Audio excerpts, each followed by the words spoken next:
Estimados participantes, en unos minutos daremos inicio a la sesión del día de hoy. Recuerden que la asistencia es automática. Gracias.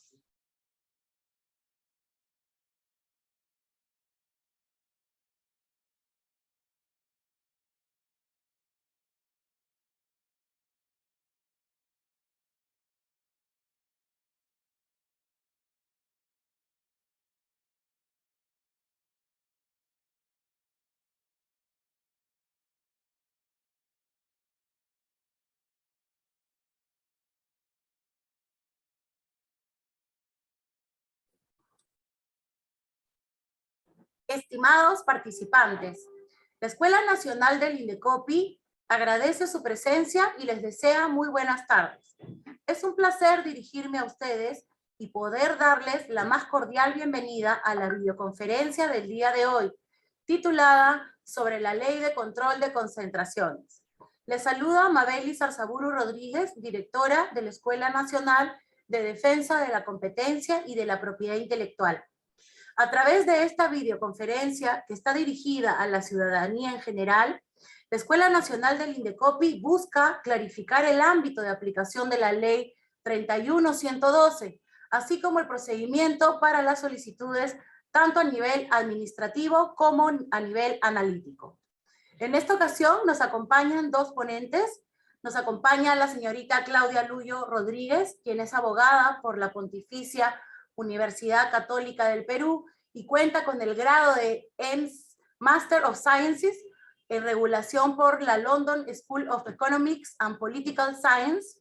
Actualmente se desempeña como ejecutivo de la Dirección Nacional de Investigación y Promoción de la Libre Competencia. De igual manera nos acompaña el señor Julio Casaverde Vegas, quien es magíster en Economía por la Pontificia Universidad Católica del Perú. Él cuenta con más de 8 años de experiencia en materia de libre competencia y regulación. Actualmente se desempeña como ejecutivo en la Dirección Nacional de Investigación y Promoción de la Libre Competencia. Antes de dar pase a nuestra primera expositora, les expreso mi gratitud por su interés y puntualidad. Les doy nuevamente la bienvenida a esta conferencia. Adelante, Claudia.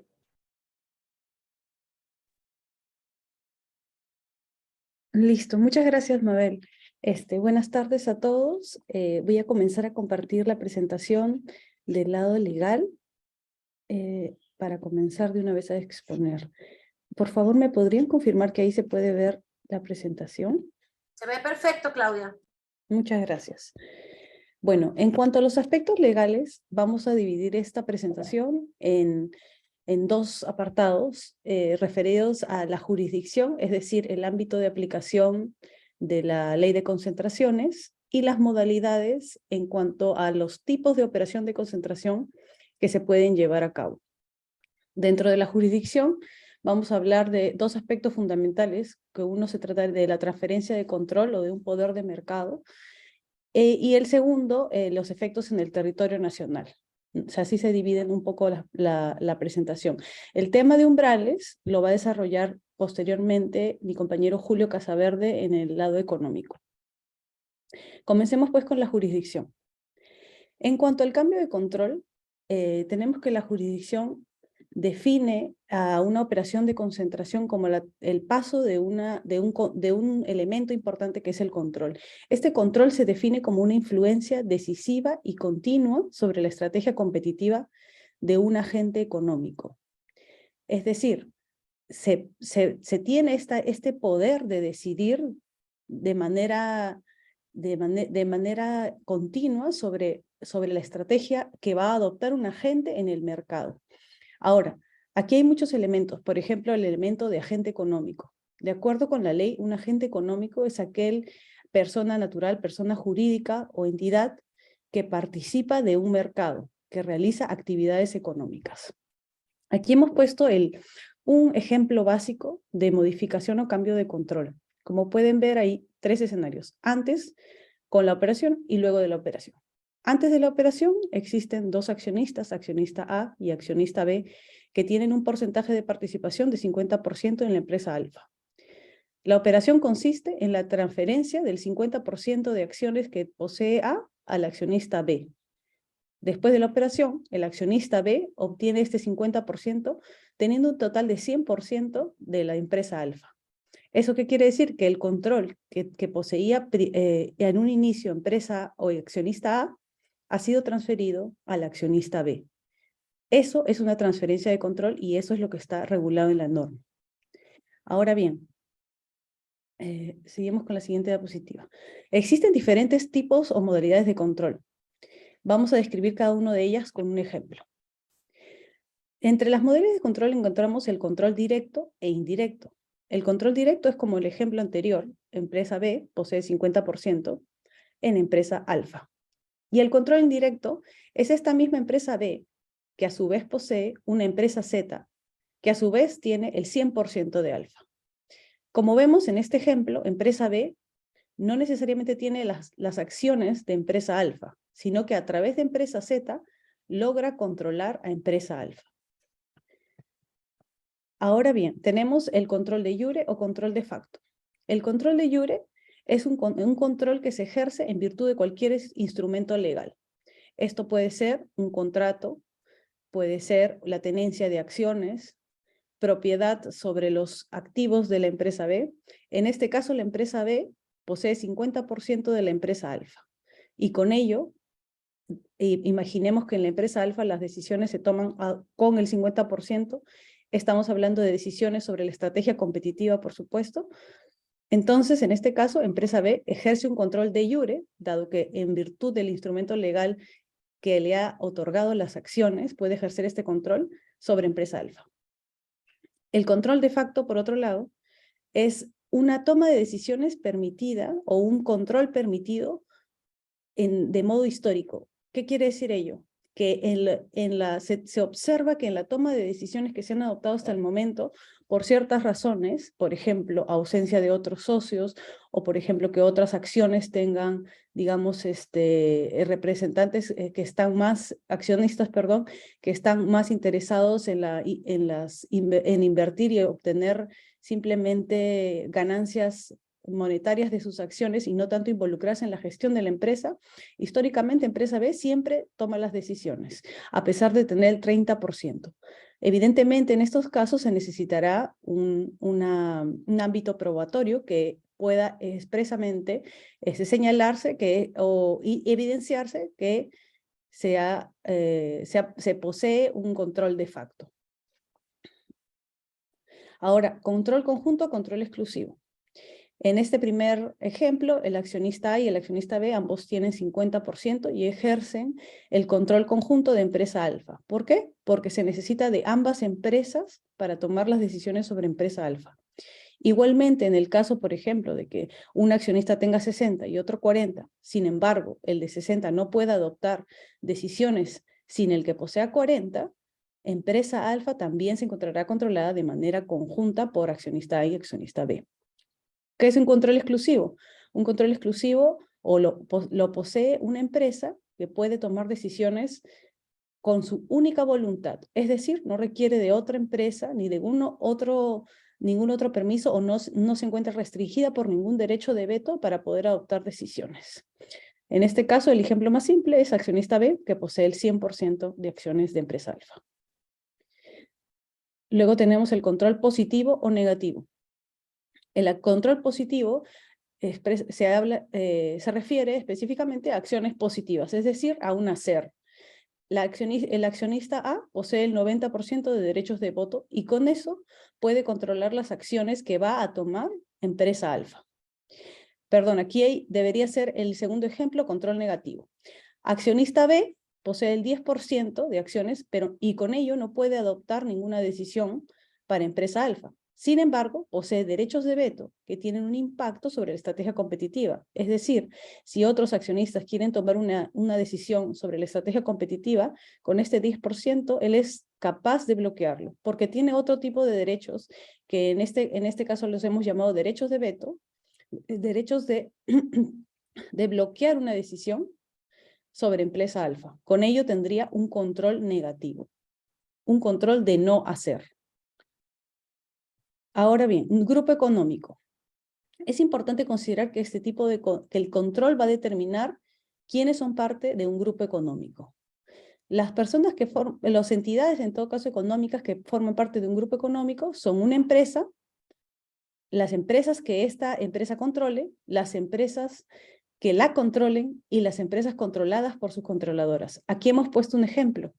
Tenemos a empresa Poseidón, que controla empresa A y B, e indirectamente controla empresa Atenea y también controla a empresa Ares. Como podemos ver, si bien empresa Poseidón no tiene ninguna acción sobre empresa Ares, puede controlarla a través de sus otras empresas. Todo este grupo que está unido por una misma unidad de decisión, es decir, los accionistas de Poseidón pueden tomar decisiones sobre empresa Ares, pueden tomar decisiones sobre empresa A, empresa B, empresa Atenea, y a la vez forman parte de una unidad de decisión que se le denomina grupo económico. Ahora bien, una vez que se ha determinado que existe una transferencia de control y que eso cualifica como una operación de concentración, deberá verificarse que esa operación ha producido efectos en el territorio nacional. ¿Cómo se determina eso? Deben desarrollar actividades en el territorio nacional. Por ejemplo, si tenemos dos empresas extranjeras que constituyen una empresa en el extranjero que se dedica a la comercialización de productos lácteos en el Perú, ¿se podría considerar que produce efectos en el territorio nacional? La respuesta es sí, porque esa operación, a pesar de realizarse en el extranjero por empresas extranjeras, tiene impacto en el territorio nacional, porque tiene un impacto en las actividades que se realizan en el territorio nacional, en las actividades económicas que se realizan en el territorio nacional. Ahora bien, veamos las modalidades. Las modalidades que pueden adoptar las operaciones de concentración son variadas y la ley propone ciertos ejemplos que pueden servir de guía para identificar cuando nos encontramos ante una operación de concentración. Una de las primeras modalidades es la fusión. Aquí he dividido la presentación en un antes y un después. Antes de una fusión, simplemente existen dos agentes, empresa Poseidón con su grupo económico y empresa Afrodita con su grupo económico. Ellos tienen la intención de convertirse en un solo agente económico, es decir, formar parte de un mismo grupo económico. Esa es su intención. Ello se puede llevar a cabo a través de la fusión, y existen dos tipos de fusión. Una fusión por absorción o incorporación, a través de la cual empresa Afrodita toma posesión de los activos y de las acciones que posee empresa Poseidón. Como pueden ver, ahí empresa Afrodita se convierte en la titular de las acciones y desaparece la empresa Poseidón en el primer ejemplo de absorción o incorporación, y se convierte en ese grupo económico, mientras que en el lado de constitución o consolidación, que es otro tipo de fusión, ambas empresas desaparecen y se crea una nueva empresa, en este caso Cronos, que era Afrodita y Poseidón, y se juntan tanto las acciones como los activos que poseían ambas empresas. Luego tenemos la adquisición de derechos. Igualmente tenemos un antes y un después. En el lado del antes, la empresa Poseidón está ahí con su grupo económico y la empresa Afrodita con su grupo económico. Luego sucede un contrato de compra-venta de acciones mediante el cual Afrodita compra el 100% de las acciones de Poseidón. Como vemos, ahí simplemente se trata de una adquisición de derechos. Ninguna empresa desaparece, ni ambas empresas desaparecen. Ambas empresas permanecen en el mercado, mientras que solo se produce una adquisición de derechos. Todas pasan a ser parte de un mismo grupo económico. Como ven, empresa Afrodita ahí posee el 100% de las acciones de Poseidón, y empresa Afrodita tiene poder de decisión sobre las empresas que están controladas por empresa Poseidón, tales como empresa A, B, Atenea y Ares. Constitución de un negocio en común. Eso también está dividido en un antes y un después. La empresa Poseidón y la empresa Afrodita, primero separadas como dos grupos económicos distintos, y ambos se dedican a los servicios de envío de correspondencia y deciden realizar un negocio de envío de objetos de valor juntos. Crean para ello una unidad de negocio que se denomina La Buena Vida. Esta unidad de negocio es diferente a ambas empresas. Como ven, después, ambas empresas mantienen su independencia, mientras que confluyen en este negocio separado Y este negocio se le puede denominar de muchas maneras. Puede ser un contrato en participación, pero lo importante de este nuevo negocio es que posea una autonomía funcional y operativa. Una autonomía funcional implica que tenga recursos propios, que pueda tomar decisiones, y operativa que pueda operar en el mercado por sí misma. Es decir, que los ingresos que se deriven, los ingresos que reciban no solo sean de parte de sus matrices, sino que también haya participado en el mercado. La adquisición de activos. También hay un antes y un después. Empresa Poseidón posee esta máquina clasificadora de paquetes, la cual es transferida a Empresa Afrodita. ¿Qué se requiere para que se produzca una adquisición de activos? Se requiere que esta empresa haya sido utilizada, es decir, que posea ingresos en el año anterior. Ello se le conoce como activo, productivo y operativo. La ley señala que debe poseer el ingresos el año anterior al que se realice la operación de concentración.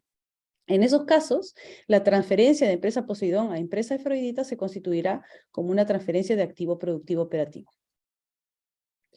Ahora bien, también se puede producir un cambio de control a través de una transferencia de acciones en la que uno de los accionistas de Empresa Ares, en este caso, adquiere control que antes no poseía. Por ejemplo, aquí Empresa Atenea posee, en el antes, posee 10%, Empresa Afrodita 50% y Empresa Poseidón 40%. Si Empresa Atenea, perdón, Poseidón, Atenea le vende las acciones a Empresa Poseidón, Poseidón adquiere el control que antes no poseía sobre Ares, y por ello se ha producido una modificación del control. Otro agente está tomando control de Empresa Ares, una modificación que podría afectar el mercado. Este tipo de operación es notificable. Ahora bien, exclusiones. Hay algunas exclusiones que la ley ha considerado que se encuentran fuera del ámbito de la norma, dado que no califican dentro de la definición general que se ha establecido sobre esta transferencia de control y efectos en el territorio nacional. Estos ejemplos son el crecimiento corporativo de un agente económico como resultado de operaciones realizadas exclusivamente al interior del mismo grupo económico.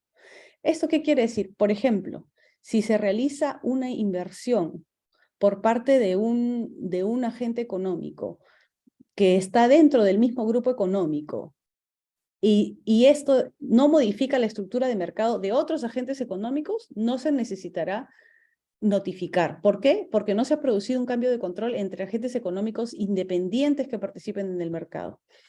El crecimiento corporativo interno de un agente económico, independientemente de que se produzca mediante inversión propia o recursos de terceros que no participan directa ni indirectamente en los mercados que opera el agente económico. Este está referido precisamente a un crecimiento corporativo de un solo agente económico cuando recibe un financiamiento por inversión propia, cuyo caso no habría duda por lo que antes se mencionó, de que necesitaríamos dos agentes económicos distintos, y con recursos de terceros, siempre que este financiamiento recibido de un tercero no implique que este tercero obtenga algún derecho político o algún derecho para influir en la estrategia competitiva de este agente. Ahora bien, tenemos el crecimiento corporativo de un agente económico que no produzca efectos en el mercado dentro del territorio nacional, en parte o en su totalidad. Como lo hemos mencionado, uno de los requisitos principales es que se produzca efectos en el territorio nacional. Este ejemplo deriva de la propia definición general que ya se ha establecido. El control temporal que adquiere un agente económico como resultado de un mandato temporal conferido por la legislación relativa a caducidad o denuncia de una concesión, reestructuración patrimonial, insolvencia, convenio de acreedores u otro procedimiento análogo. Aquí estamos hablando de procedimientos específicamente regulados por otro ámbito de la legislación, diferente al control de concentraciones, y los que quedarán excluidos si se encuentran en estos específicos ámbitos. Cuando las entidades de crédito u otras entidades financieras o de seguros o del mercado de capitales cuya actividad normal constituya la negociación y transacción de títulos por cuenta propia de terceros posean con carácter temporal o acciones o participaciones que hayan adquirido de una empresa con el propósito de revenderlas, siempre que no se ejerzan los derechos de voto inherentes a dichas acciones o participaciones con el objeto de determinar el comportamiento competitivo de dicha empresa. Perdonen que le he leído, pero quería por completitud que se sepa toda la exclusión. Esto está referido cuando entidades de crédito realizan una actividad de compra y venta de títulos o de acciones sin ejercer, digamos, el derecho inherente a ello. Es decir, no llego a participar en el mercado, simplemente compro las acciones y las vuelvo a revender. Con ello no he generado un cambio en las estrategias competitivas de los agentes en el mercado. Por ello se encuentra excluido. Esta es la fin de la parte legal. Si existieran algunas preguntas, me gustaría que por favor las puedan escribir para contestarlas al final de la presentación de Julio para que no se corte, digamos, el hilo de las presentaciones.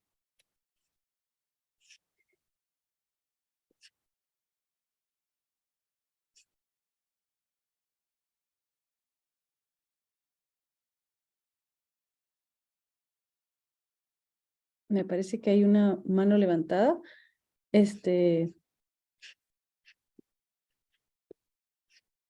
Fiorella, no sé si te encuentras ahí. Sí, teníamos una mano levantada, ya se retiró. Correcto. Vamos a esperar que termine Julio para las preguntas, me informas, ¿no? Sí, sería bueno, sí, para que puedan desarrollar sus preguntas si desean Perfecto, vía chat entonces y luego vamos a iniciar contestarlas con juntas. Julio.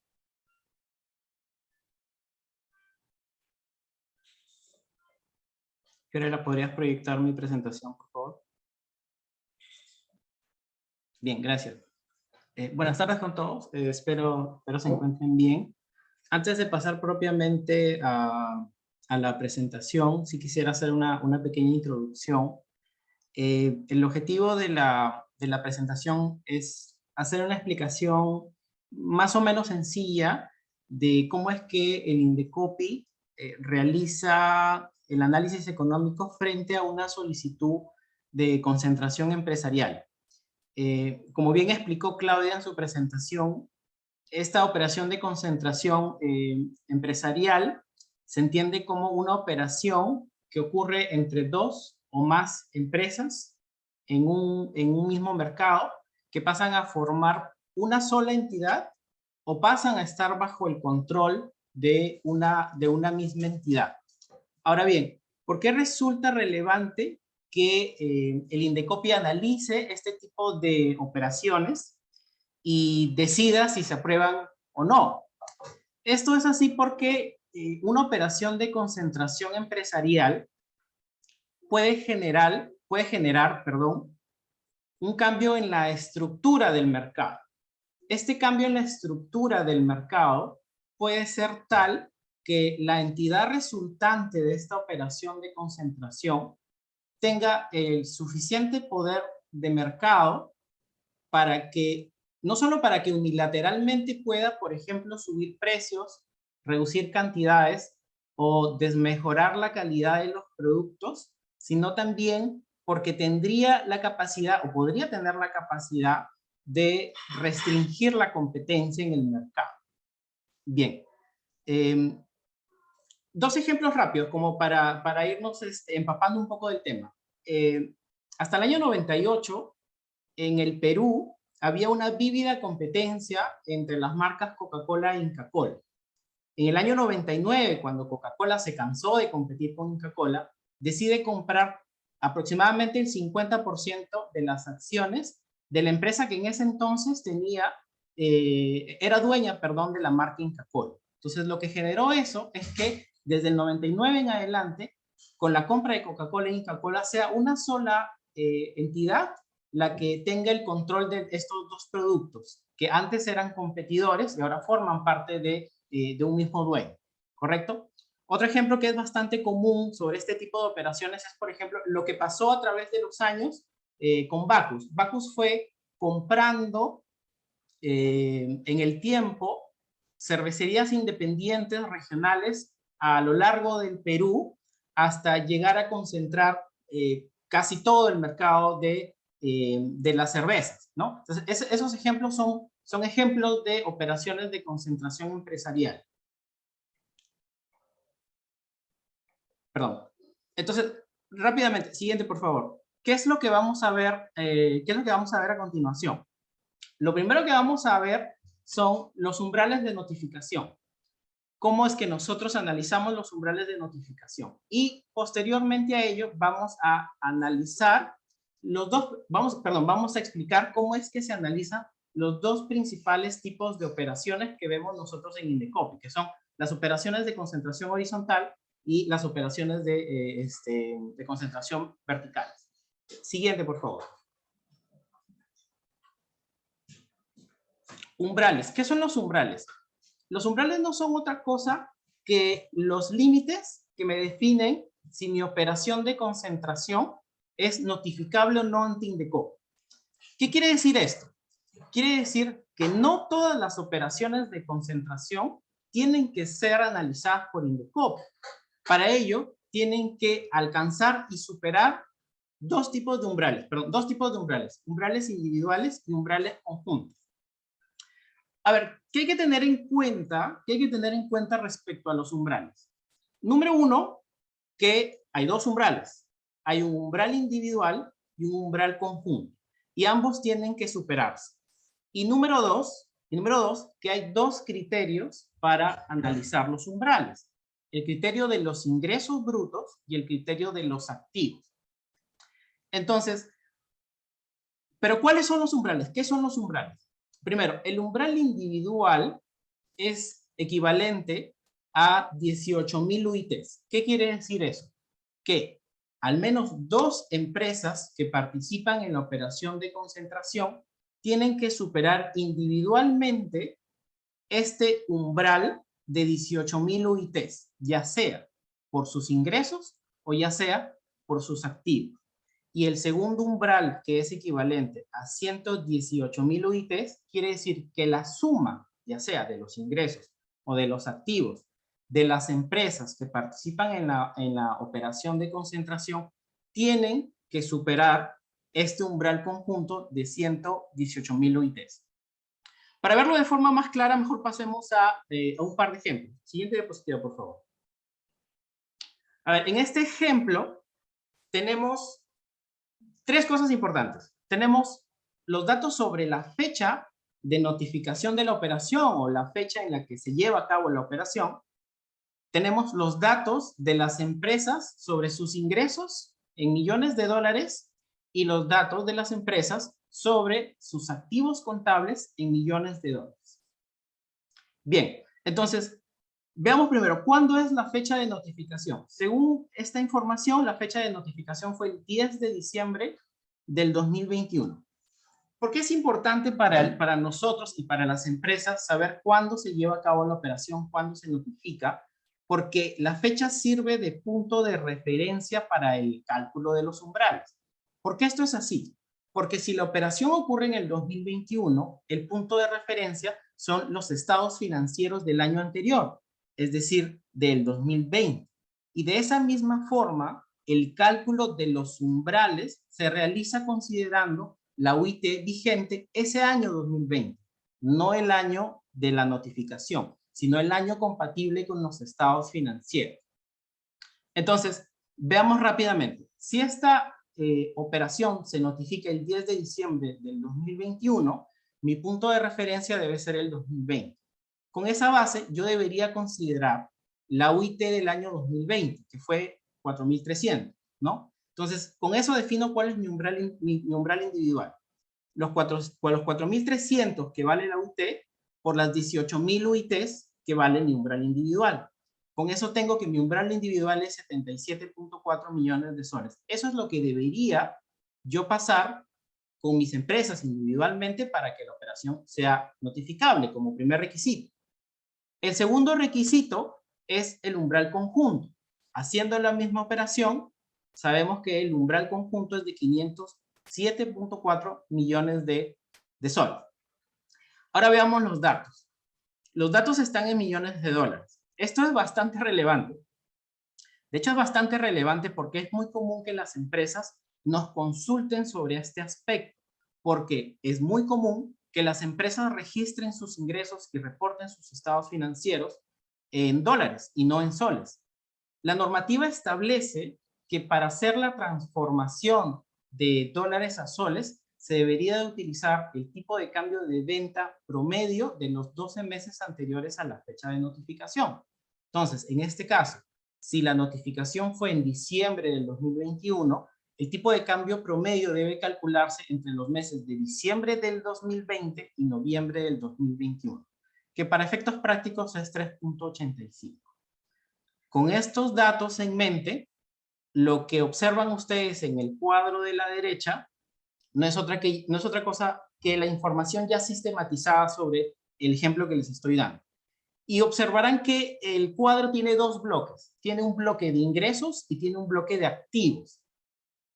Veamos primero el bloque de ingresos. ¿Qué quiere decir el bloque de ingresos? Que la empresa A, el año 2020, tuvo ingresos por 13.5 millones de soles, siendo el umbral 77.4. Es decir, la empresa A no estaría superando el umbral individual. La empresa B sí lo supera. Cuando transformamos sus ingresos de dólares a soles, vemos que es igual a 284.9. Sí supera ese umbral individual. Adicionalmente, al analizar el umbral conjunto, vemos que la sumatoria de los ingresos de estas dos empresas no supera este umbral conjunto de 507.4 millones de soles.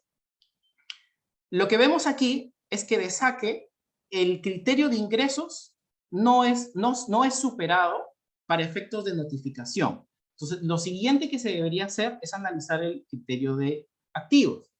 ¿Qué vemos en el caso de activos? Vemos que la empresa A tiene activos en el año 2020 por un valor de 130.9 millones de soles, mientras que la empresa B tiene activos por 373.5 millones de soles. Ambas individualmente superan el umbral individual.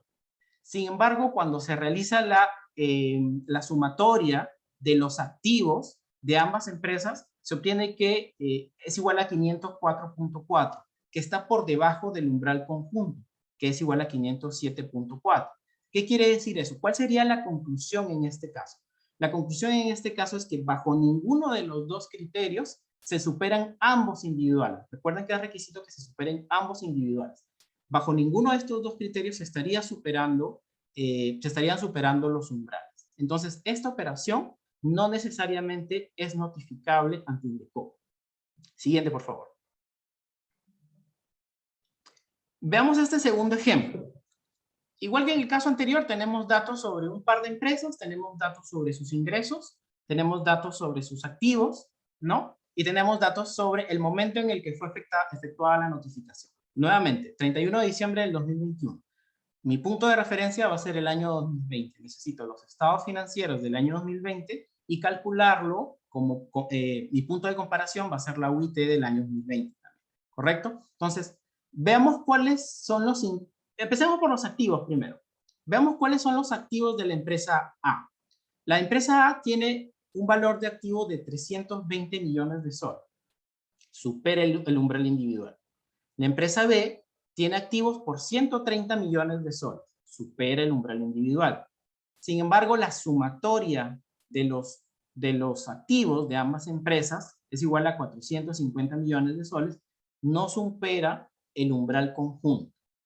Bajo el criterio de los activos, esta operación no sería notificable. Sin embargo, tendríamos que analizar adicionalmente el criterio de los ingresos.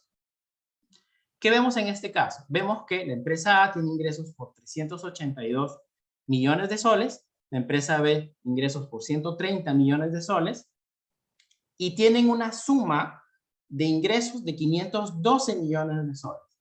En este caso, como se observa, no solamente estarían superando ambas empresas el umbral individual, sino que también estarían superando el umbral conjunto. ¿Cuál sería la conclusión en este caso? La conclusión sería que esta operación sí es notificable, porque sí está pasando los umbrales bajo uno de los dos criterios. Ojo, no es necesario que se pasen los umbrales en los dos criterios. Basta con que se pasen los umbrales en uno de los criterios para que la operación sea notificada. Una observación adicional, y con esto termino lo de los umbrales, es que lo que no puede ocurrir es que, por ejemplo, yo analice los umbrales individuales con el criterio de ingresos y los umbrales conjuntos por el criterio de activos. No, la superación de los umbrales tiene que ser por criterio. No puede haber un mix entre los criterios, ¿no? Siguiente, por favor. Ahora bien, adelante. Siguiente, por favor. ¿Qué son las operaciones de concentración? Recuerden que al principio de la introducción les comentaba, vamos a ver básicamente dos tipos de operaciones. Las operaciones horizontales y las operaciones verticales. Las operaciones horizontales no son otra cosa que operaciones de concentración empresarial que ocurren entre agentes económicos que operan en el mismo nivel de la cadena de comercialización. En cristiano, que son competidores, ¿no? Son empresas que son competidores, ¿no? Para dejarlo más claro, veamos este ejemplo gráfico que vemos acá. En una situación inicial, tenemos a 3 empresas que operan en un mercado cualquiera. Estas 3 empresas son la empresa A, B y C, son empresas competidoras. Esa es la situación inicial. Y la situación final, producto de la operación, es que la empresa A y la empresa B se fusionan y ahora forman la empresa AB. ¿Cuál es la situación en el mercado? La situación en el mercado es que antes yo, empresa C, competía individualmente con 2 empresas por separado y estaba en las condiciones probablemente de competir con estas 2 empresas por separado. ¿Qué pasa ahora? Ahora yo, empresa C, tengo que enfrentarme a un agente económico más grande. Probablemente este monstruo que se ha creado en el mercado y quizás yo no esté en la capacidad de competir con este nuevo agente económico. De hecho, esa es la razón, una de las razones por las cuales el Indecopi está facultado para analizar este tipo de operaciones, porque estas operaciones pueden generar estos cambios estructurales en el mercado. Siguiente, por favor.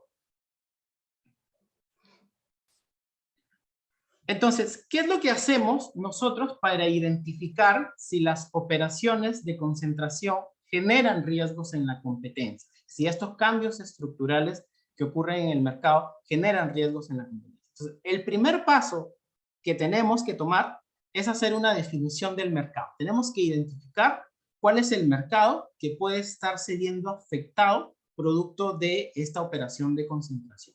Y para la definición de los mercados, el Indecopi utiliza principalmente dos mecanismos. El primero de estos es hacer una definición exacta del mercado. Para ello se define exactamente cuál es el mercado de producto y cuál es el mercado geográfico. Y para ello se utilizan distintos criterios. El primer criterio es, y el más sencillo, es identificar las características del producto, bien o servicio. A ver, un ejemplo práctico. ¿Ustedes creen que las casacas forman parte del mismo mercado que las botellas de vidrio? Fácilmente uno podría decir que no, ¿verdad? Porque no tienen la misma utilidad. Pero sí podríamos decir que las casacas forman parte del mismo mercado de las chompas, porque para efectos prácticos la utilidad es la misma, para cubrirte del frío, para no tener frío, ¿correcto? Entonces, la primera forma y la más sencilla, el primer criterio más sencillo es ver, a ver, ¿qué es lo que estamos analizando? ¿Cuáles son las características de este producto? ¿Cuál es la utilidad de este producto, bien o servicio? Lo segundo es identificar las características de la demanda. ¿Cómo es que me demandan a mí este producto? ¿Me demandan un bien individualmente o me están demandando un bien empaquetado? Les pongo un ejemplo sencillo. Imagínense que vienen 2 empresas al Indecopi que quieren participar de una operación de concentración.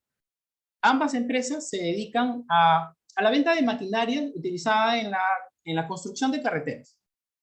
¿Ya? Entonces, la pregunta que deberíamos hacernos es, ¿cómo definimos el mercado relevante en este caso? Definimos el mercado por cada una de las maquinarias, es decir, el mercado de tractores, el mercado de volquetes, el mercado de excavadoras, o definimos en función a cómo realmente se demandan estas maquinarias. De las empresas, los usuarios de estas maquinarias, ¿cómo lo demandan a estas empresas? Le demandan el paquete de toda la maquinaria, es decir, el tractor, la excavadora, el volquete, el aprisionador, todo conjuntamente, o le demanda individualmente una maquinaria porque identifica que hay oferentes de maquinaria diferenciados. No todos los oferentes podrían ofrecerme ese paquete, ¿no? Entonces, el objetivo es acercarnos a la realidad de la compra para hacer una adecuada identificación de la demanda y por ende una adecuada identificación del mercado que estaríamos analizando. Y finalmente el último criterio, que digamos que este último criterio es la forma más sofisticada y técnica que se tiene para la delimitación de un mercado, para la definición de un mercado, es a través del análisis de sustituibilidad o test SNP. El test SNP no es otra cosa que un test de un monopolista hipotético. ¿Qué es lo que hace el test SNP? Lo que hace es que uno va a los usuarios, a los demandantes de estos productos y les hace hacer un ejercicio mental. Les dice, ¿qué pasaría si este producto que tú compras sube su precio de forma permanente entre un 5 y 10%? ¿A dónde vas a migrar? ¿Qué producto vas a comprar? ¿O te vas a quedar en el mismo producto? ¿Cuál sería el objetivo de hacer este ejercicio? Identificar cuáles son los sustitutos plausibles para los usuarios de este producto. Entonces yo podría decir, voy a migrar a este producto o simplemente me voy a quedar en este producto de acá. Como notarán, hacer este tipo de ejercicios en realidad puede ser muy exigente y muy intensivo en el uso de información. De hecho, puede hacerse necesario el uso de encuestas masivas a usuarios, que de hecho en algunos casos, en algunas agencias, se hace. Sin embargo, hay una salida más sencilla, hay una salida más fácil, y ahí paso a la segunda forma de definir los mercados, y es el análisis de escenarios. Muchas veces lo que sucede es que es más sencillo analizar escenarios plausibles de mercados y no llegar a una definición exacta de cómo se define el mercado. ¿Y por qué esto es así? Porque uno podría, incluso, entre estos escenarios, analizar el escenario más ácido de todos e identificar que la operación no genera restricciones a la competencia, aún en el escenario más ácido, ¿no? Entonces, si aún en el escenario más ácido la operación no genera riesgos a la competencia, ya no tiene ningún sentido llegar a una definición exacta del mercado relevante, porque aún en esa definición exacta a la que eventualmente podría llegar, yo sé que tampoco van a haber consecuencias o riesgos a la competencia, ¿no? Vamos a hacer un ejemplo rápido para pasar al siguiente diapositiva. Imagínense que hay dos empresas que se dedican a la producción de concentrados de zinc, ¿ya? Y ambas empresas quieren fusionarse, ¿no? ¿Cuáles son las alternativas para definir este mercado? La primera alternativa es que el mercado sea simplemente la producción de concentrados de zinc. La segunda alternativa es que sea la producción de concentrados de zinc más la producción de zinc refinado. Pero adicionalmente tendríamos que identificar el mercado geográfico, si deberíamos analizar o definir el mercado solamente con aquellas empresas de producción nacional o con aquellas empresas que producen a nivel mundial, ¿no? Entonces, de esta forma podríamos formar hasta 4 escenarios, solo concentrados a nivel nacional, solo concentrados a nivel mundial, concentrados más refinados a nivel nacional, concentrados más refinados a nivel mundial. De estos 4 escenarios, podríamos simplemente analizar el más ácido, aquel en el que solo se analiza el mercado de concentrados a nivel nacional. ¿Por qué ese es el mercado más ácido? Porque es el mercado más chico. Y si aún así, en ese mercado más chico, la participación de estas empresas es relativamente pequeña, 2%, 3%, ya podríamos concluir que en ningún otro escenario la participación va a ser lo suficientemente importante como para que existan riesgos a la competencia. Entonces, esa es la forma en que se definen los mercados, ya sea una definición exacta o ya sea a través de un análisis de escenario. Siguiente, por favor. Cálculo de cuotas. Una vez que ya se ha identificado, ya se ha definido, o bien un mercado exacto, o bien una serie de escenarios, lo que sigue es calcular las cuotas. Es importante calcular las cuotas para saber cuán importantes son las empresas que participan en la operación dentro de este mercado o dentro de estos escenarios. Nuevamente, tenemos básicamente 2 mecanismos o hay 2 formas en las que podemos hacer este cálculo. La primera es hacer un dimensionamiento del mercado. Por ejemplo, a través de la capacidad instalada en el mercado. Imaginamos que tenemos, que sabemos cuántas máquinas. Imaginemos que tenemos 2 empresas que producen botellas de plástico. Y nosotros sabemos cuántas máquinas existen en el mercado que son operativas y que producen botellas plásticas. Imaginemos que en el mercado hay 10.000 máquinas que producen botellas. Y tenemos 2 empresas que quieren fusionarse y que tienen 300 máquinas. ¿Qué quiere decir eso? Yo podría concluir que estas empresas tienen aproximadamente el 3% del mercado o que aproximadamente tienen 3% de la capacidad de producción del mercado. Y con ese 3% ellos no podrían o no tendrían suficiente poder de mercado como para ejercerlo unilateralmente. Entonces yo podría decir, bueno, con esta capacidad instalada se puede determinar la cuota de mercado de estas empresas. La siguiente forma es a través de las importaciones. De hecho, las importaciones es un buen ejemplo para mercados en los que no existe producción local. En muchas empresas, en muchos mercados, en lo que sucede es que se importa y a nivel local se revende. O alternativamente, se importa un insumo que es esencial para la producción de un producto. Este insumo no se vende. Este insumo no se vende a nivel local, se importa en el 100%. Entonces, uno podría decir, identificar cuáles son estas empresas que importan este producto, que participan en la comercialización de un producto elaborado a base de ese insumo a nivel local y decir, allá, con esta compra uno puede identificar o aproximar cuánto va a ser la producción y cuánto van a ser las participaciones. Y bueno, y de ahí viene una de las formas que, digamos, es bastante utilizada, y es que muchas veces las propias empresas que notifican una operación, lo que hacen es, se ahorran este problema de ellas definir el mercado, de cuantificar la dimensión del mercado, y le encargan a consultoras económicas especializadas, las cuales les hacen un dimensionamiento y simplemente les piden, ya, este es el dimensionamiento en estos escenarios, dime cuántos son tus ingresos por tus ventas, por cada mercado que hemos definido, y así vamos a calcular las participaciones. Esa es la primera forma. La segunda forma es a través de la información de competidores. Muchas veces existe información pública sobre empresas grandes, sobre empresas competidoras. Veamos un ejemplo. Imaginemos que vienen 2 empresas que participan en un mercado en el que saben que tienen 10 competidores.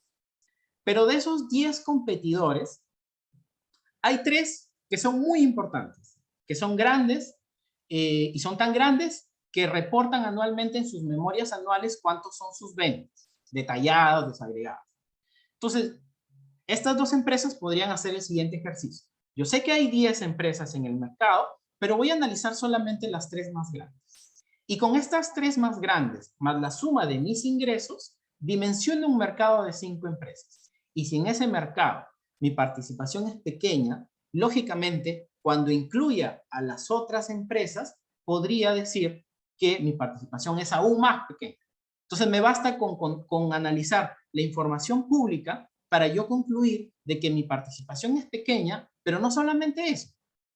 Mi participación es pequeña, pero adicionalmente te doy información sobre cuáles son los 3 principales competidores en el mercado que podrían ejercer suficiente presión competitiva para que esta operación no sea riesgosa en la competencia. Un punto adicional es que el formulario define el concepto de mercado involucrado identificado. ¿Qué es el mercado involucrado identificado en el contexto de operaciones horizontales? Es aquel mercado en el que la participación conjunta, luego de la operación, supera el 20%. Entonces, este es como un umbral en participación.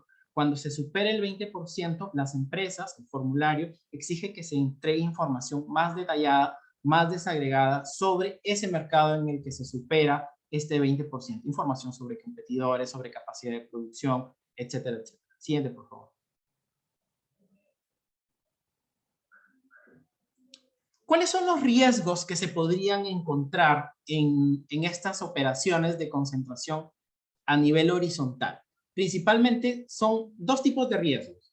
riesgos unilaterales y riesgos coordinados. Por el lado de riesgos unilaterales está el hecho de que la entidad resultante podría tener, como lo dije antes, podría tener suficiente poder de mercado como para ejercerlo, subir precios, reducir cantidades, desmejorar la calidad del producto, o pueden haber riesgos coordinados. A nivel económico, lo que está sucediendo en este cambio estructural de mercado también es que las empresas estarían cambiando sus incentivos y estarían cambiando sus estrategias en este juego económico.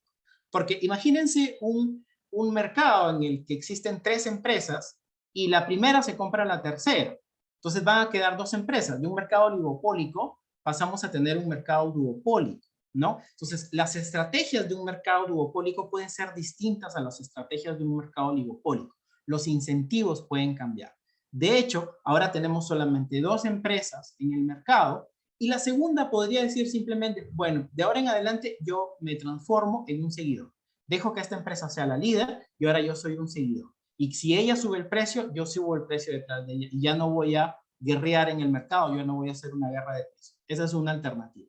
Y alternativamente lo que se puede dar también es una colusión explícita en la que las empresas se pongan de acuerdo, ¿no? Entonces existen mayores riesgos coordinados. Son los tipos de riesgos, riesgos unilaterales y riesgos coordinados.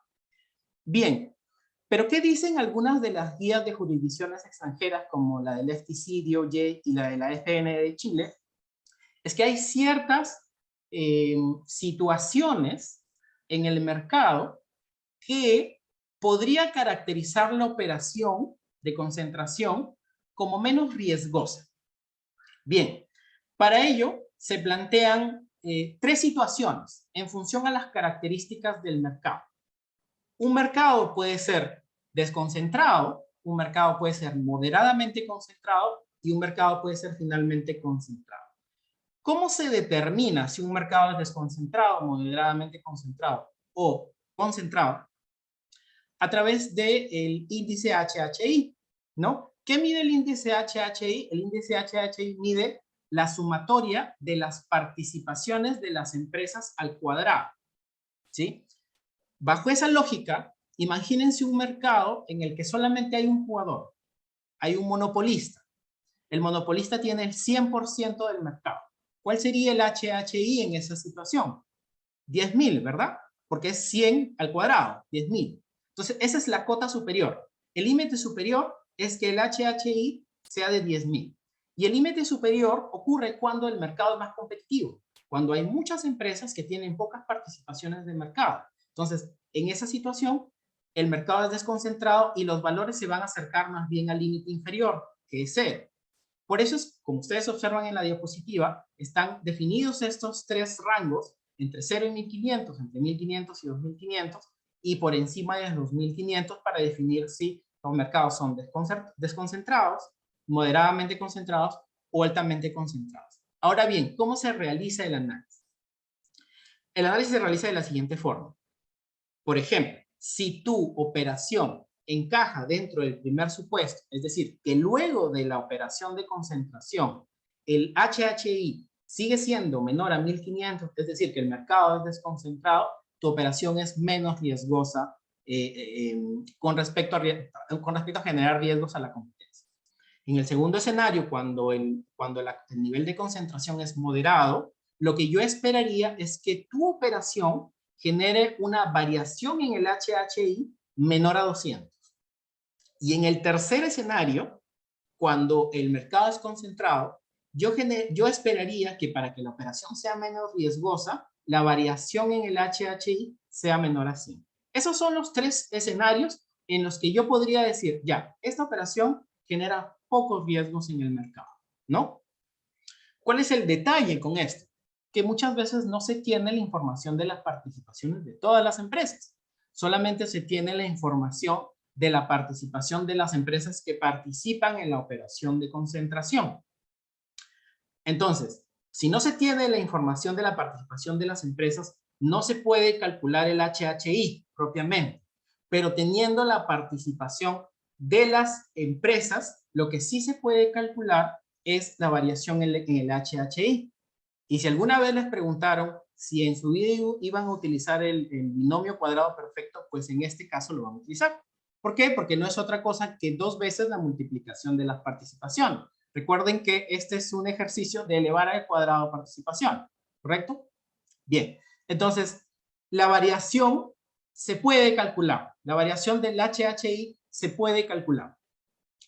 Y es simplemente multiplicando 2 veces la participación de las empresas partícipes de la operación. Y con eso, uno podría ponerse en el criterio más ácido. ¿Por qué? Porque yo no sé cuánto es el HHI, y al no saber cuánto es el HHI, no sé si el mercado es concentrado, no sé si el mercado es desconcentrado, no sé si el mercado es moderadamente concentrado.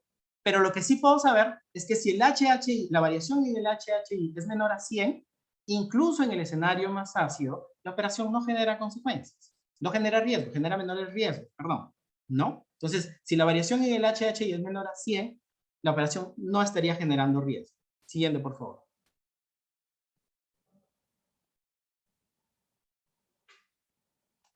Siguiente, por favor.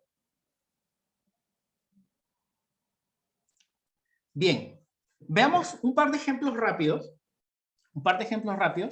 Lo que vamos a ver a continuación son 2 operaciones. Son datos similares de participaciones de mercados de 5 empresas, ¿no?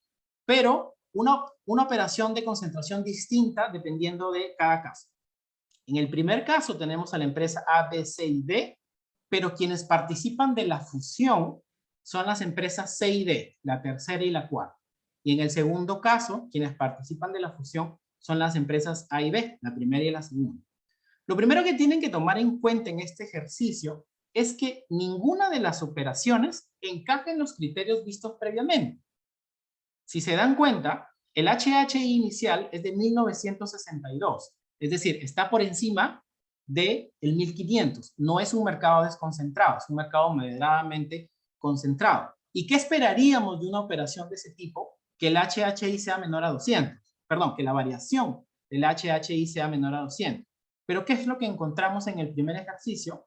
Que la variación en el HHI es de 384 por encima de 200 y la variación en el HHI en operación 2 es de 2028, muy por encima de 200, ¿correcto?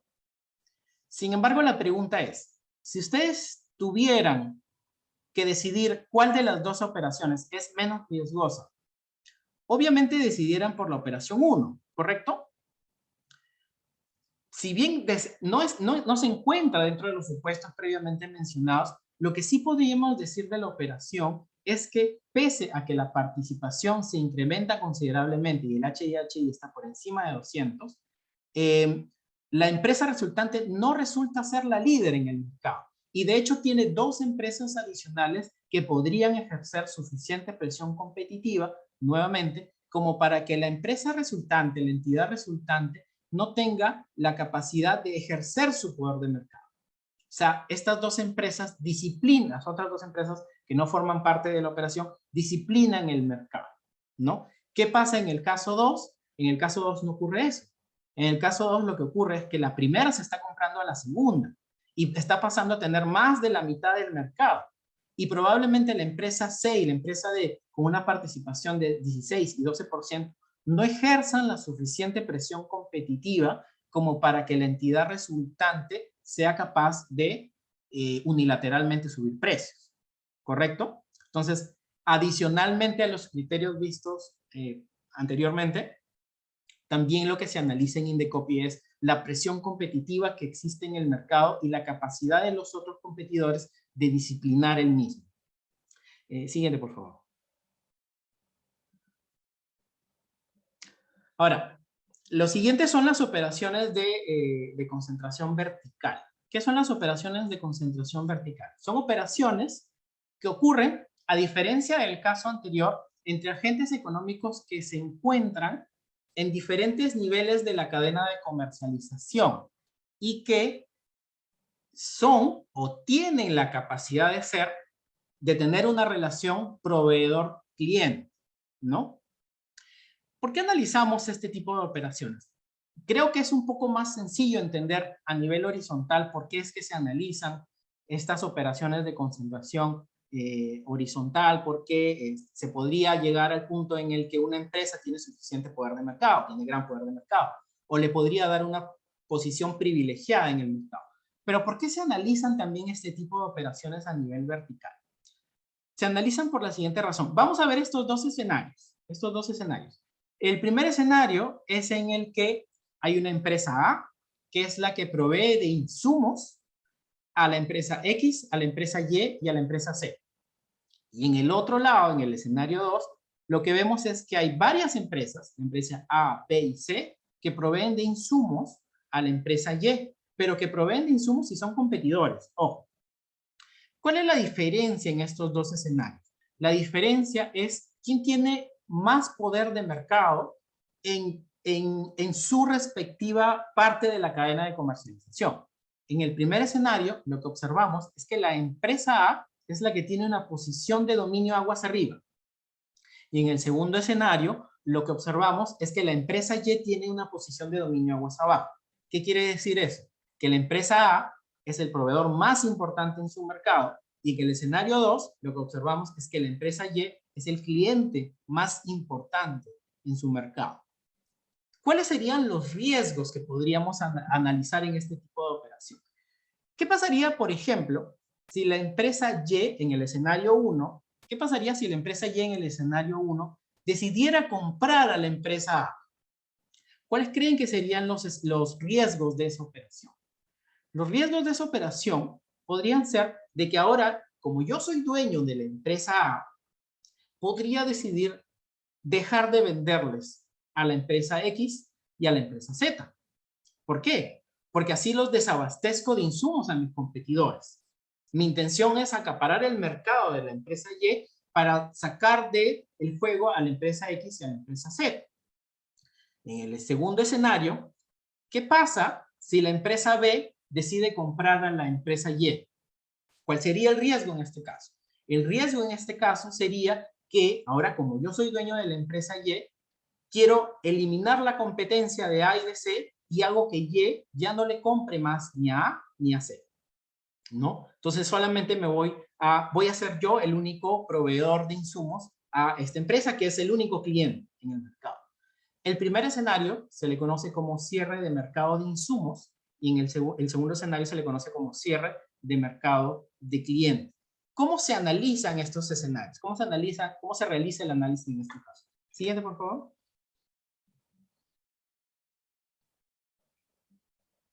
A ver, nosotros seguimos la guía de evaluaciones de operaciones de concentración no horizontal de la Comisión Europea. Esta guía establece que se deberían seguir 3 criterios. El criterio de habilidad, de incentivos y de efectos. Veamos uno por uno. ¿Qué es el criterio de habilidad? De acuerdo con la Comisión Europea, es poco probable que existan preocupaciones de operaciones no horizontales si en cada uno de los mercados las participaciones son inferiores a 30% y el HHI posterior es inferior a 2.000. ¿Qué pasaría? ¿Podríamos regresar, por favor, a la diapositiva con los gráficos? Ahí. Veamos el ejemplo 1. Imaginemos que la empresa A sí supera el 30%, sí supera este límite del 30%. Imaginemos que tiene una participación de hasta 40%. La empresa Y no, la empresa Y puede tener 15%, 20%, pero la empresa A sí tiene esta participación por encima del 30%, ¿no? Entonces, ¿qué nos dice la guía? Que la operación nos señalaría que esta empresa sí tendría la habilidad para la implementación de una estrategia, en el caso en particular, de un cierre de insumos. Si tienes la habilidad, si tienes el poder para ejercer una estrategia de cierre de insumos. ¿Pero qué implica ello? Implica que teniendo habilidad, el Indecopi debería decidir que la operación no se debería realizar, no debería autorizarla. En realidad no. El siguiente paso, lo que tendría que analizar el Indecopi, es ver si es que en efecto, pese a tener la habilidad de ejecutar esta estrategia, se tienen los incentivos para ejecutar. ¿Y cómo yo analizo incentivos? A un análisis costo-beneficio. ¿Cuáles son los beneficios de implementar esta estrategia? Por ejemplo, en el caso de la empresa A, ¿cuál sería el incentivo? Yo tengo la habilidad. ¿Cuál sería el incentivo? ¿Cuáles serían mis beneficios? Perdón. Mis beneficios serían que yo como empresa Y voy a tener más ventas. ¿Correcto? Esos serían los beneficios de implementar esta estrategia. Yo voy a tener más ventas, voy a acaparar las ventas que antes tenía en empresa X y en empresa Z, porque ya no estaba en capacidad de producción. Pero ¿cuáles serían los costos de implementar esta estrategia? Los costos serían que A ya no va a tener ventas hacia X y hacia Z. Va a perder ventas de X hacia Z, hacia X y hacia Z. Y probablemente las ventas recuperadas aguas abajo por la empresa Y no alcancen a compensar lo que pierde la empresa A. Y si no alcanzan a compensar la pérdida de ventas de la empresa A, probablemente la empresa, la entidad resultante, no tenga incentivos de implementar una estrategia de este tipo. Pese a tener la habilidad, no le va a resultar rentable implementar esta estrategia de cierre. A esa estrategia de cierre se le conoce como cierre total de insumos. Hay otra estrategia que también se conoce como cierre de insumos, pero cierre parcial de insumos, que lo que implica es incrementarle los costos a mis competidores, ¿no? Esas son básicamente las dos estrategias de este tipo de cierre de insumos, ¿no? Siguiente, por favor. Y finalmente, lo que se analiza es que, a ver, veamos, ¿qué pasa si la empresa tiene habilidad y la empresa sí tiene incentivos de implementar, ya sea un cierre total o un cierre parcial de insumos? Lo que se analiza, el siguiente paso, es ver si esto va a generar efectos en el mercado. Ahora, un ejemplo sencillo. Imagínense que ya, la empresa en el mercado, en el primer escenario, la empresa tiene habilidad para cerrar insumos, tiene incentivos para hacer un cierre parcial de insumos, pero probablemente eso no produzca efectos en el mercado, porque probablemente el insumo que provee ni siquiera sea tan importante en la estructura de costos de las empresas aguas abajo.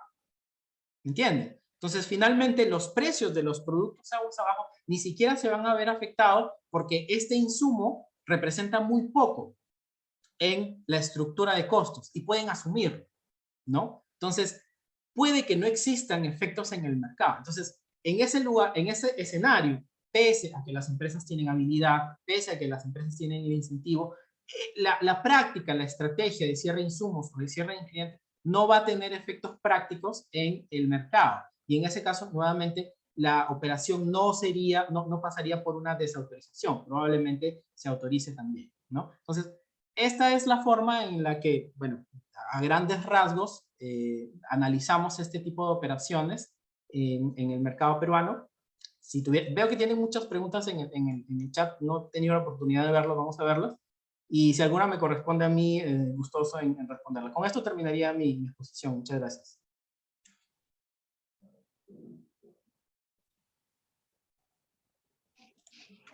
Excelente. Muchas gracias, Julio.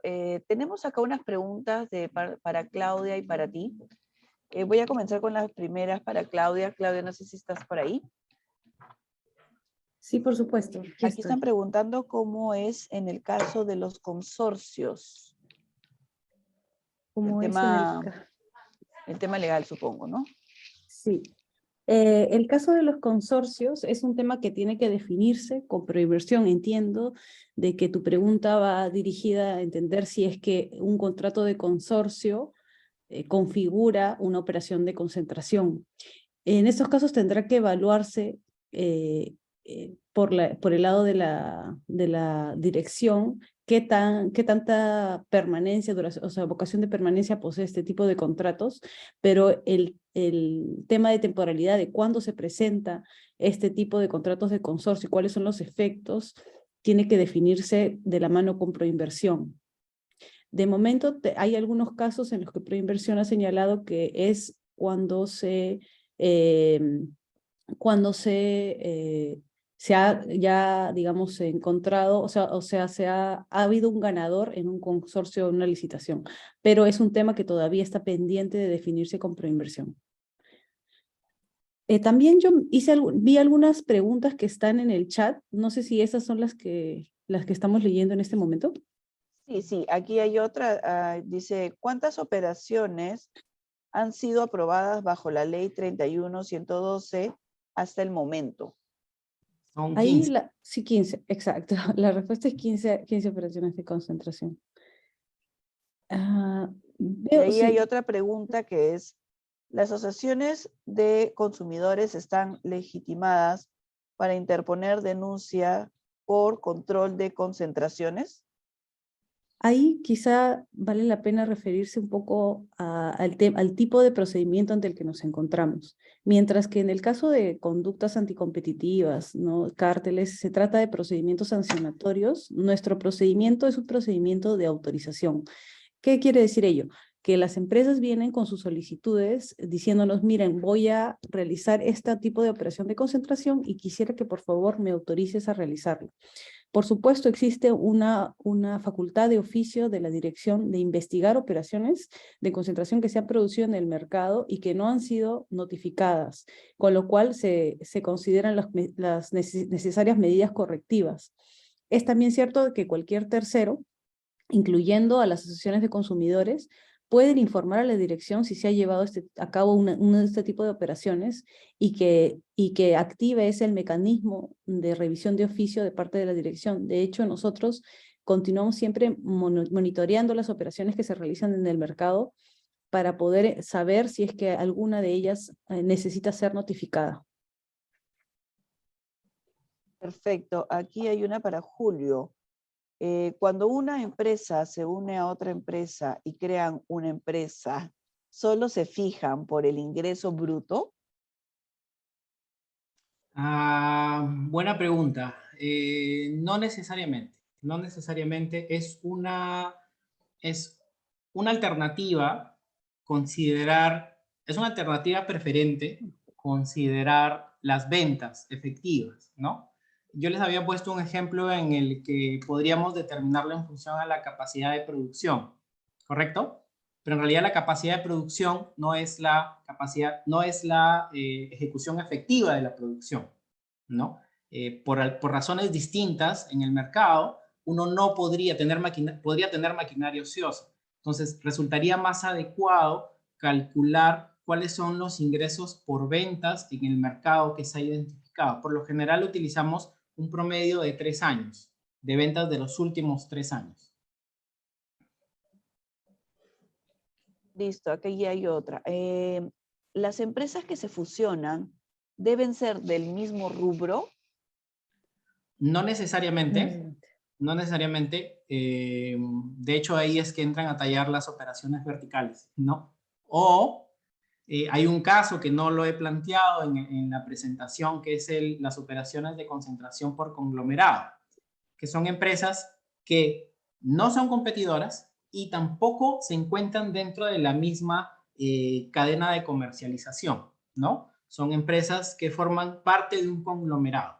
También forman parte del análisis de operaciones de concentración del Indecopi. Sin embargo, por su propia naturaleza, se entienden que son mucho menos riesgosas que lo que podrían ser este tipo de operaciones horizontales y verticales. Perfecto.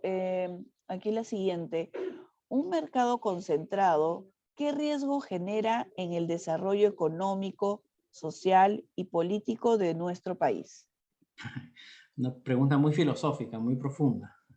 A ver, veámoslo más desde la perspectiva de la competencia. ¿Cuáles son los beneficios de la competencia? ¿No? Por default, un mercado concentrado sería lo contrario, sería un mercado menos competitivo, ¿no? ¿Cuáles son los beneficios de la competencia? Los beneficios de la competencia son, por saque, precios más competitivos, precios más baratos, bienes y servicios más baratos. Además de eso, podríamos identificar que las empresas no solamente tienen incentivos por tener menores precios, sino por mejorar la calidad de los bienes y servicios, tener mejores productos.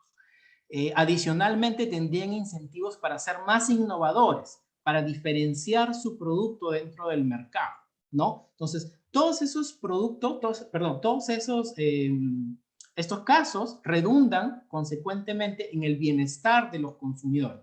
Mejores productos, productos más baratos, productos más útiles con un upgrade tecnológico, por ejemplo, ¿no? Entonces, Todas esas son las consecuencias de tener un mercado competitivo, llamémoslo de alguna forma, ¿no? Entonces, un mercado concentrado extrae un poco de, de esta situación competitiva que se podría dar en el ejemplo que les he dado. Claro, de repente también ahí remitirnos a la finalidad de la norma, ¿no? Que está en la misma ley. El artículo 1 señala que la norma de control de concentraciones tiene por objeto promover la competencia efectiva y la eficiencia económica. En ese sentido, en esa medida, digamos, está más ligado al desarrollo económico, o se fija con estos criterios más económicos que sociales y políticos del país en esa medida, ¿no? Y claro, como ha mencionado Julio, lo que busca es realizar o tener esta competencia efectiva y eficiencia económica para el bienestar de los consumidores, para que los consumidores se vean beneficiados con un mercado que pueda desarrollarse de mejor manera, ¿no? Volviendo al caso de los consorcios, aquí preguntan, ¿cómo analiza la dirección los casos de consorcios? Los contratos de consorcio sí están bajo la ley de concentraciones, y cómo se analizan en el sentido de, me imagino, cómo es que califican como una operación de concentración. Simplemente se va a verificar que tenga los requisitos que se señalan en la ley, como por ejemplo que hay una transferencia de control, o que haya o efectos en el territorio nacional, la duración, la temporalidad para ello se va a evaluar, pero como les comenté, el tema del momento en que se presenta es un tema que está pendiente de coordinación con Proinversión, de tratarse de licitaciones públicas. Acá hay una pregunta que dice, ¿cuáles serían ejemplos de algunos remedios que podría aplicar el INDECOPI? Hay dos grandes tipos de remedios en operaciones de concentración. Primero, entendamos un poco qué son los remedios. Una operación de concentración que no genera riesgos a la competencia se aprueba. Hay operaciones de concentración que se rechazan, pero estas son, digamos, que el caso extremo. Pero hay un caso intermedio que ocurre cuando la operación de concentración se puede aprobar, pero se aprueba con condiciones, ¿no? ¿Y cuáles son esas condiciones? La ejecución de determinados remedios para restablecer el proceso competitivo en el mercado. El ejemplo más próximo que tenemos es el caso reciente que ha habido de la adquisición de, confírmame Claudia, Medifarma, de Medifarma, no recuerdo la otra empresa, pero lo que identificó el INDECOPI es que estas dos empresas eran las empresas más grandes del mercado. Ambas empresas querían fusionarse, ¿no? La operación no se ha rechazado, se ha aprobado con condiciones. ¿Qué tipo de condiciones podrían establecerse? Condiciones conductuales y condiciones estructurales. Las condiciones estructurales implican que tú te desprendas, por ejemplo, te desprendas de un activo. Es decir, si tú tienes plantas a nivel nacional de producción, ya, tú te puedes fusionar, pero necesitas desprenderte de esta planta, de la planta 1 y de la planta 2, y tienes que vendérsela a un competidor en el mercado, de tal forma que este competidor incremente su capacidad de producción y pueda ejercer suficiente presión competitiva en el mercado. Ese es un tipo de remedio, un remedio estructural. Otro remedio, por ejemplo, es un remedio conductual. Un remedio conductual implica que yo me comprometo a portarme de cierta forma. Por ejemplo, si yo licito, si yo licito algún servicio, que esa licitación sea pública y que no participe la empresa que está vinculada a mí, que no participe en el vínculo. Por ejemplo, porque yo soy un cliente importante. Entonces, esta empresa ya no está en capacidad de proveer este servicio y quedo abierto al resto de competidores de esta empresa aguas arriba, ¿no? Entonces, ese es un remedio conductual. Esos son los dos tipos de remedios que el INDECOPI podría dictar en el marco de una operación de concentración en la cual sí se han identificado riesgos a la competencia. Y por último, ¿podrías explicar si la empresa Intercorp vendría a ser una concentración empresarial? O sea, en este caso creo que, claro, sí he visto esta pregunta relacionada con el grupo Intercorp, es en sí un agente económico que participa en el mercado, que puede poseer diversas empresas que son parte de su grupo económico. En sí mismo no es una concentración empresarial, porque una concentración empresarial se produce por un acto realizado por un agente económico en el mercado. Tiene que haber una acción que implica una transferencia o cambio de control de parte de un agente hacia otro. En ese sentido, Intercorp por sí mismo no es una operación, no es una concentración empresarial. Yo he detectado algunas otras preguntas que han puesto en el chat relacionadas con, por ejemplo, el caso del Grupo del Comercio que adquirió Grupo Epensa. Si nos preguntan si eso se calificaría como una operación de concentración, ese caso fue resuelto por un tema distinto al que al que regula, digamos, la ley de concentraciones, dado que en ese caso se evaluó un tema constitucional, un tema político respecto a cuál sería la injerencia de esa operación en la libertad de expresión. Entonces, ese tipo de casos, por ejemplo, no se encontraría dentro de una operación de concentración por ese tipo de motivos. Ahora bien, en ese momento no existía la ley de concentraciones. Entonces, ese tipo de operación no pasó por nosotros, pero en todo caso lo que nosotros habríamos evaluado serían los criterios que Julio ha detallado, que son criterios económicos, sobre cómo ello impacta a la competencia en el mercado.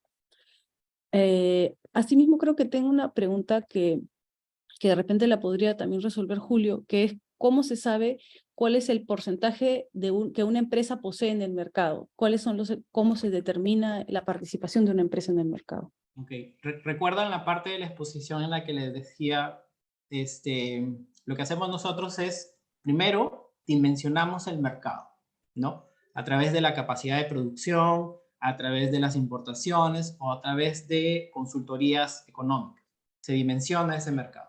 Una vez que se tiene el dimensionamiento del mercado, ya se tiene la base del cálculo. Lo único que se tendría que hacer es comparar los ingresos de las empresas que van a participar de la operación por ventas de este tipo de productos, de este mercado, con el total del mercado. Entonces, si yo vendo 300, estas dos empresas conjuntamente venden 300 y el mercado en total vende 10,000, yo sé que estas empresas tienen el 3% del mercado. Esa es la forma en la que se calculan las participaciones. Luego del dimensionamiento, se identifican cuáles son los ingresos por ventas en el mercado identificado.